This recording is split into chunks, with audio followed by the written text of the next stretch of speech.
நல்ல தகப்பனாகிய நான் உங்கள் பிள்ளைகளுக்கு நல்ல ஈவுகளை கொடுக்க அறிஞ்சிருக்கிறேன்.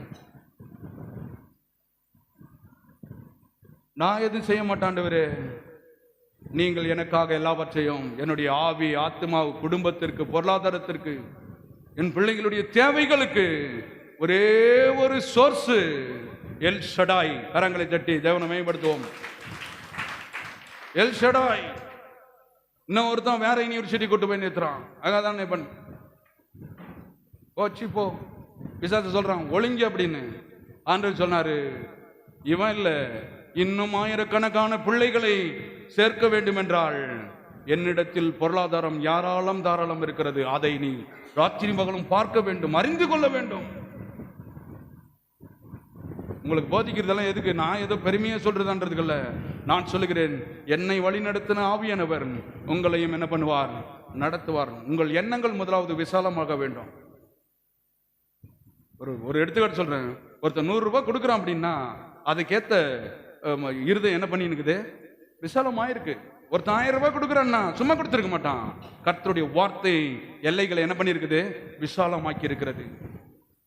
ஒருத்தன் கொடுக்கவே அப்படி இல்லைன்னா என்ன அர்த்தம்னா, வார்த்தை போய் விசாலத்தை என்ன பண்ணல?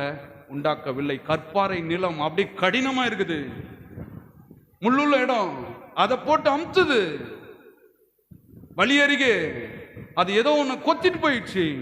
நல்ல நிலத்தில் சொல்லுது, இங்கதான் வேறு உண்ட போறேன், இங்கதான் பூக்க போறேன், இங்கதான் கனி கொடுக்க போறேன்.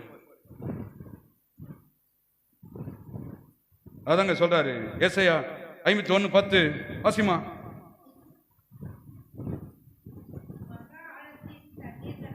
மகா ஆழத்தின் தண்ணீர்களாகிய சமுத்திரத்தை வற்றி போக பண்ணினது, மீட்கப்பட்டவர்கள் கடந்து நடந்து போக. கவனிங்க, கடலின் பள்ளங்களை வழியாக்கினதும் நீர் தான் அல்லவோ.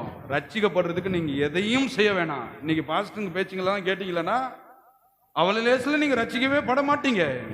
நீங்க சொல்லுங்க, என் இருதயத்தில் விசுவாசித்து. என்னன்னு விசுவாசிக்கிறேன்? எனக்காகவே இதெல்லாம் தியாகம் செஞ்ச என் தேவாதி தேவனே, என் இருதயத்தில் விசுவாசித்து வாயினால் அறிக்கையிட்டவே என்ன பண்ணுவேன்? ரட்சிக்கப்படுவேன். லேசான வேலை.